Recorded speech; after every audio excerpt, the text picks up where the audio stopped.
মাত্র 40 দিনে দোষীকে মৃত্যুদণ্ডের সাজা শোনালো আদালত।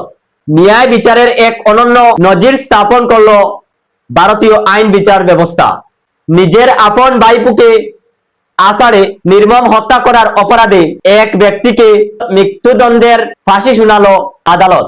ঘটনার ভয়াবহ এবং অপরাধের গুরুত্ব বিবেচনা করে মাত্র 40 দিনের মধ্যে এই ঐতিহাসিক রায় ঘোষণা করা হয়েছে, যা দেশের দ্রুত ও কঠোর বিচার ব্যবস্থার প্রতি সাধারণ মানুষের আস্থা আরো বাড়িয়ে দিয়েছে। অভিযোগ অনুযায়ী দোষী ব্যক্তিটি তার আপন ভাইপোকে অত্যন্ত অমানবিক ও নৃশংসভাবে আষাঢ়ে হত্যা করে। এই নির্মম হত্যাকাণ্ডটি সমাজের বিবেককে নাড়িয়ে দিয়েছিল। ভারতীয় আইন অনুযায়ী যখন কোনো অপরাধ অত্যন্ত নৃশংস, বিরল থেকে বিরলতম এবং ক্ষমতার অযোগ্য হয়ে দাঁড়ায়, তখন অপরাধীকে সর্বোচ্চ শাস্তি দেওয়ার বিধান রয়েছে।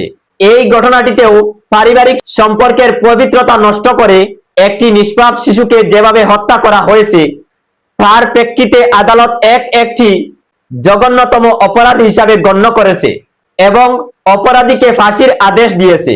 সাধারণত এই ধরনের মামলার বিচার সম্পূর্ণ হতে দীর্ঘ দিন সময় লাগলেও এই ক্ষেত্রে ভারতীয় আদালত দৃষ্টান্তমূলক গতি দেখিয়েছে। ঘটনার সুষ্ঠু তদন্ত ও সমস্ত প্রমাণ খতিয়ে দেখে মাত্র 40 দিনের রেকর্ড সময়ের মধ্যে আদালত তার চূড়ান্ত রায় সিদ্ধান্ত করেছে।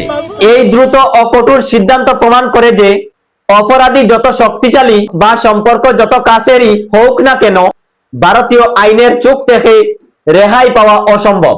আদালতের এই যুগান্তকারী রায় সমাজে অপরাধ প্রবণতা কমতে এবং অপরাধীদের মনে আইনের ভয় তৈরি করতে দেশের বিচার ব্যবস্থা এই তৎপরতা আবারও প্রমাণ করলো আইনের ঊর্ধ্বে কেউ নয় এবং বিলম্বে নয়, সঠিক সময়ে ন্যায় বিচার নিশ্চিত করা ভারতীয় আদালতের লক্ষ্য।